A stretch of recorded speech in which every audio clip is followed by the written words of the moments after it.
Good morning, students of class 9th.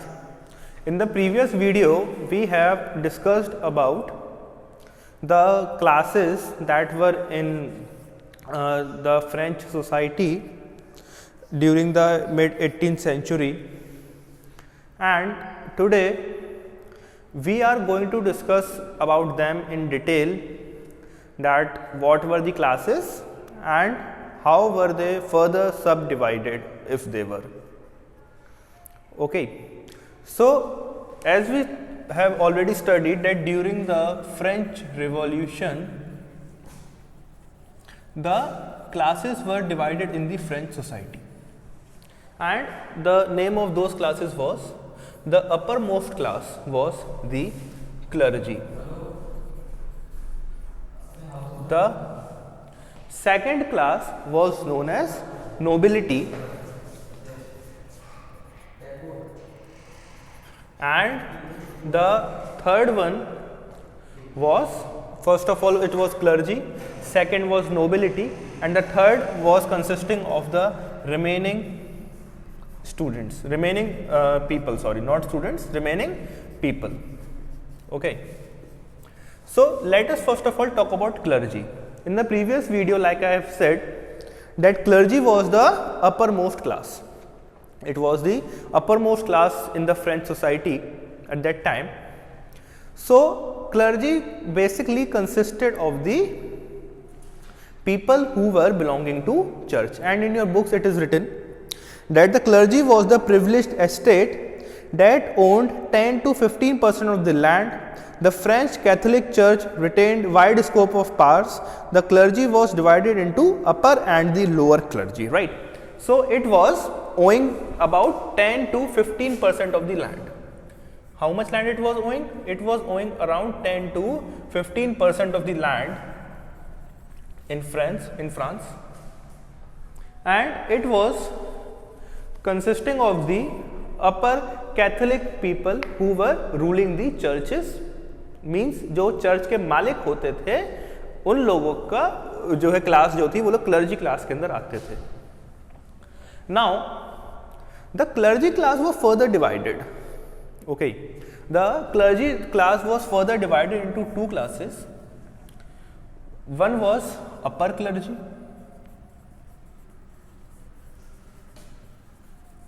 and the second was lower clergy. One was the upper clergy and other was the lower clergy. Okay. So, clergy was the uppermost class and clergy was further subdivided into two classes. One was upper clergy and the other was lower clergy. I hope you would have gotten this much. Now, let us discuss further. The upper clergy, they were the ranks of the bishop. Okay. Upper clergy were the people who were of the bishop rank. Bishop is a rank in churches. In the churches, bishop is a rank, and the upper clergy were the people who were upper clergy was filled by the bishop rank people. Okay, and the other was the lower clergy. Lower clergy said that members of lower clergy was usually humble, poorly paid, and overworked village priests. They were the bishops and they were priests. Okay, they were the bishops. Upper clergy was consisting of the bishops and the lower clergy was consisting of the priests. The most privileged among them was the upper clergy because they were the bishops, they were highly paid, they used to do less work and they were highly paid, they were the bishop people. So, it was the upper clergy, and the lower clergy was consisting of the priests. Okay. So, it is said members of the lower clergy were usually humble, poorly paid and overworked village priests, and as a group they represented the wealth and arrogance of the upper clergy. They resented the wealth and arrogance of the upper clergy, means they were ruled by the upper clergy. They used to take instructions from the upper clergy because upper clergy was the most privileged class in the French society at that time. Now, the second state, now let us talk about nobility. Okay. Who were the people who were belonging to nobility and what do you mean by nobility? It is said that Nobility was also a privileged class.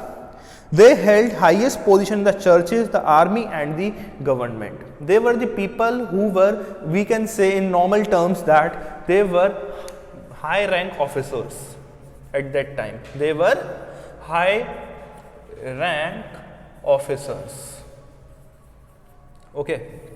They were the nobility people, they were the high rank officers in the French society, and they were high rank officers in the government, army and the churches.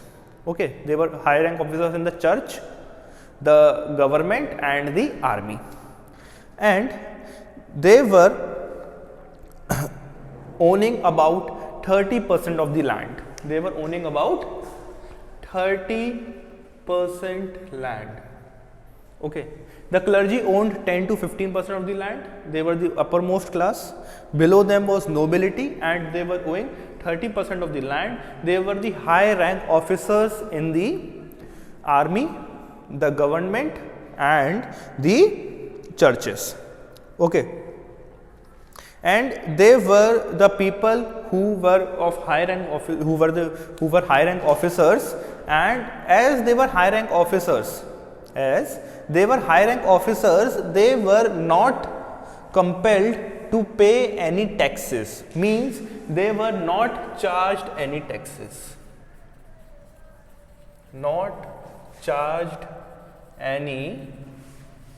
Means it is one of the privileged class. Like nobility was there, they were high rank officers in the government, and they owned around 30% of the land, and that was even more than the land of the clergy. The clergy owned about 10 to 15% of the land, but they were the people owing 30% of the land, and they consist of high rank officers. They were the high rank officers in the churches, they were high rank officers in the army and the government. Okay. So moving forward was the remaining people, and remaining people was not a further classified state like clergy or nobility. They were not named like so. They were the people who were of the, as we can say from the name only, it was remaining people, means they were the leftovers. They were the people who were not part of clergy or nobility. They were the people who were not the part of clergy or nobility. They were the people who were left out of it. Okay, and basically the remaining citizens or the third remaining people consisted of basically three type of people. They were big businessmen, they were peasants or artisans,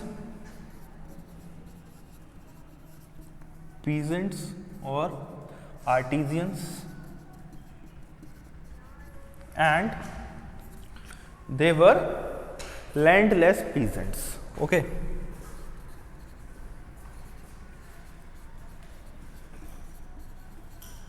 So there were three type of people who were basically consisted in the third state, that was the remaining citizens or the remaining people, and they included big businessmen, peasants and artisans, and even landless peasants.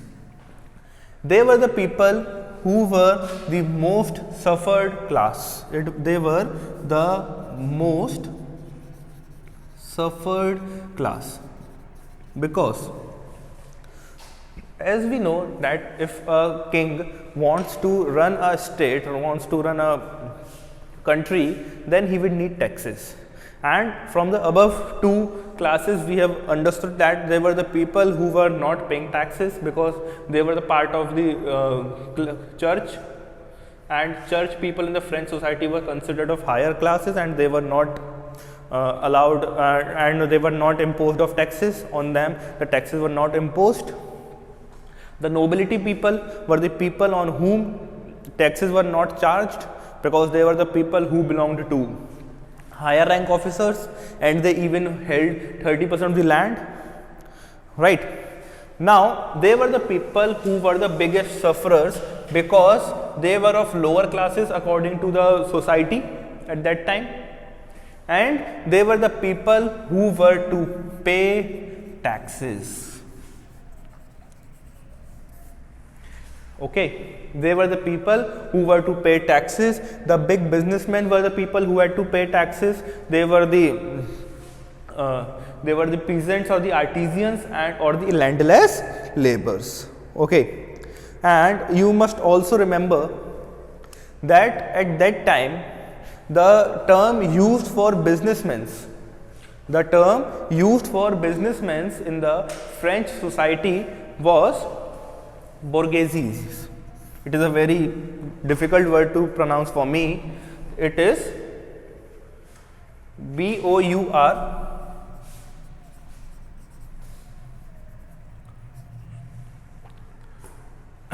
GEOISIE. Okay, it is bourgeoisie was the term used for the big businessmen at that time. Okay, now in the next video we will study about the economic conditions of the French society at that time, which led to the French Revolution. Till then, students, stay at your home. Thank you.